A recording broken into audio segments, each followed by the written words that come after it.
नमस्कार मित्रों, शेयर बाजार में सप्ताह के दूसरे दिन मार्केट में बड़ी गिरावट देखने को मिली है। जैसे कल बड़ा उछाल देखा गया था, वैसे ही आज मार्केट टूटा है। सेंसेक्स 849 पॉइंट माइनस में क्लोज है और निफ्टी 255 पॉइंट माइनस बंद है। बैंक निफ्टी भी आज टूटा है, 688 पॉइंट टूटा है। तो ये काफी सारा सेलिंग प्रेशर देखा गया है मित्रों। तो मार्केट टूटने की क्या वजह है, उसके पीछे 5 रीजन है। उसको मैं आज डिस्कस करूंगा आपको कि कौन सी वजह से मार्केट टूटा है और टेक्निकली जो रेजिस्टेंस लेवल थे उसके ऊपर मार्केट नहीं चल पाया है। फिर से दोबारा ऐसा हुआ है कि 25,000 के ऊपर गया निफ्टी और टूट गया। तो आज जो निफ्टी का और सेंसेक्स का क्लोजिंग आया, बैंक निफ्टी का भी क्लोजिंग आया, तो आगे वाले दिनों में बाजार का रुख कैसा रहेगा, मार्केट का ट्रेंड कैसा रहेगा, तो हम ये वीडियो में ये सभी बातें डिस्कस करने वाले हैं। तो आप ये वीडियो को अंत तक देखिएगा। मित्रों, इन्वेस्टिंग ए टू जेड में आपका स्वागत है। मैं भरत पंचाल। आज मंगलवार को सेंसेक्स और निफ्टी के उतार चढ़ाव पर नजर डालते हैं। तो आज बॉम्बे स्टॉक एक्सचेंज का सेंसेक्स 81,377 लो खुला, नीचे लेवल पे खुला और सुबह में वो थोड़ा सुधर कर यानी बढ़कर 81,450 का हाई बनाने के बाद ऑलराउंड सेलिंग प्रेशर आने से 80,685 की लो बनाई और ट्रेडिंग सेशन के अंत में 80,786.54 का क्लोजिंग देखा गया है। जो मंडे के मुकाबले देखा जाए तो आज सेंसेक्स में 849.37 की बड़ी गिरावट देखने को मिली है। प्रतिशत में देखें तो 1% से भी ज्यादा की गिरावट आज मार्केट में देखने को मिली है। नेशनल स्टॉक एक्सचेंज का निफ्टी इंडेक्स 24,899 लो लेवल पे खुला कल के मुकाबले। सुबह में थोड़ा बढ़कर 24,919 का हाई बनाया और वहां से ऑलराउंड सेलिंग प्रेशर से टूटकर 24,689 का लो बनाने के बाद निफ्टी ट्रेडिंग सेशन के अंत में 24,712.05 का क्लोजिंग देखा गया है।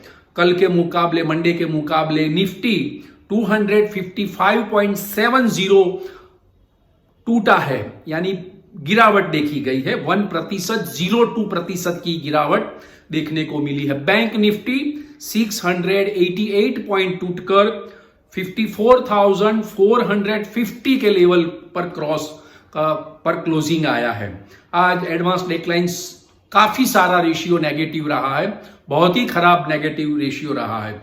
आज मार्केट टूटा है तो उसमें जो हीरो बने हैं, टॉप 5 गेनर्स कौन कौन से हैं कि जो कि मजबूत है।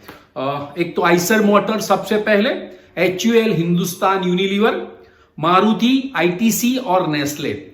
और सबसे ज्यादा गिरने वाले top losers, 5 top losers, Shriram finance, Sun pharma, Tata steel, Bajaj finance और ट्रेंट। तो मित्रों, आज के मार्केट में काफी सारा सेलिंग प्रेशर देखा गया है। Bank, metal, pharma, oil and gas, defence, realty, इन सारे सेक्टरल इंडेक्स माइनस में क्लोज आए। एक सिवाय FMCG स्टॉक्स है, उनमें नया बाइंग, हल्का सा बाइंग दिखा गया, तो इसीलिए FMCG सेक्टर आज प्लस में बंद रहा है। तो मित्रों, कुछ IPO के न्यू लिस्टिंग हुआ है, 2 IPO के बड़ा अच्छा लिस्टिंग हुआ है। मार्केट टूटा है, फिर भी 2 IPO के बहुत बढ़िया रिस्पांस मिला है और बढ़िया उसका लिस्टिंग हुआ है। नए शेयर होल्डरों को आज काफी सारा लिस्टिंग गेन मिला है। तो सबसे पहले विक्रम सोलर का जो IPO आया तब 56 टाइम्स वो ओवर सब्सक्राइब हुआ था और कंपनी ने 332 रुपीस में प्राइस बैंड में शेयर दिया था। आज BSE में वो 340 पर लिस्टिंग हुआ और NSE में 338 पे लिस्टिंग हुआ। 2% का लिस्टिंग गेन देखने को मिला है। फिर भी मार्केट लिस्टिंग होने के बाद नया बाइंग देखा गया। तो विक्रम सोलर जो है वो जब मार्केट क्लोज हुआ तब 356.40 पे बंद रहा। जो उनका प्राइस बैंड था 332, उससे वो 24 रुपीस प्लस में बंद रहा, यानी 7% से भी ज्यादा का लिस्टिंग गेन देखा गया है जिसने नहीं बेचा है उसको। और दूसरा आईपीओ था पटेल रिटेल। पटेल रिटेल का आईपीओ में 19% का लिस्टिंग गेन इन्वेस्टरों को मिला है। जब आईपीओ आया तब 95 टाइम्स उसका ओवर सब्सक्राइब हुआ था। कंपनी ने 255 रुपीस में शेयर होल्डरों को शेयर दिए थे, लेकिन उसका जब लिस्टिंग हुआ आज 305 पे बीएसई में लिस्टिंग हुआ और 300 रुपीस में एनएसई पर लिस्ट हुआ। और जब मार्केट क्लोज हुआ तो पटेल रिटेल का शेयर का दाम 289 पे क्लोज रहा, जो 32 रुपीस की बढ़ोतरी दिखा रहा है। और 12% से भी 12.82% की लिस्टिंग गेन, बढ़िया लिस्टिंग गेन इन्वेस्टरों को मिली है। तो ये एक बड़ा आईपीओ था। हाँ, कॉर्पोरेट न्यूज आए हैं, बहुत इंपॉर्टेंट है। प्रोटेन ईजीवीओ टेक्नोलॉजी को यूआईडीएआई का जो आइडेंटिफिकेशन अथॉरिटी ऑफ इंडिया है उनका 1160 करोड़ का नया ऑर्डर मिला है। तो प्रेट्रॉन ईजीओवी टेक्नोलॉजी है वो 11% आज बढ़ के आया है।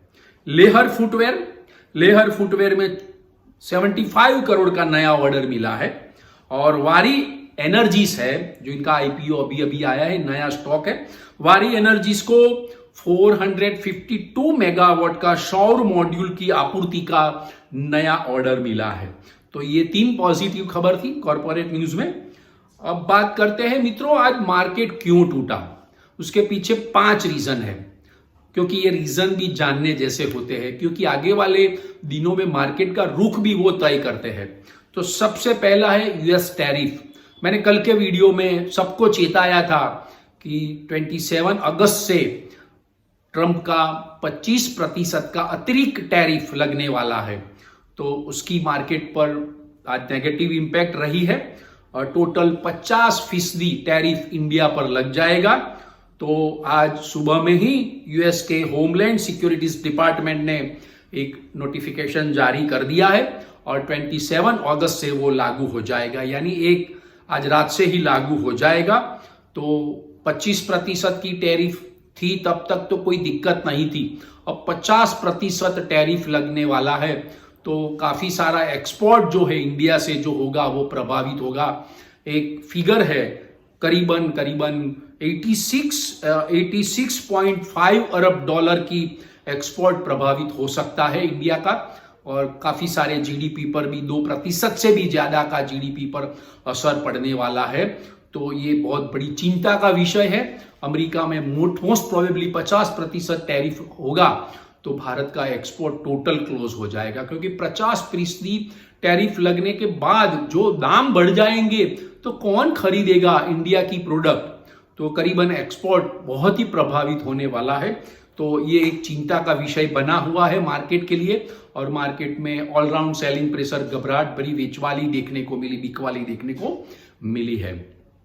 दूसरा, अगर इसमें कुछ नहीं आया तो आगे वाले दिनों में भी मार्केट का ट्रेंड नेगेटिव रहने वाला है। दूसरा रीजन जो है कमजोर ग्लोबल संकेत। आज काफी सारे यूरोपियन, एशियन सारे स्टॉक्स मार्केट में आज बड़ी सेलिंग प्रेशर देखी गई और सब ग्लोबल जो कमजोर संकेत मिले उसकी वजह से ही इंडियन स्टॉक मार्केट में भी बिकवाली जोर से चली।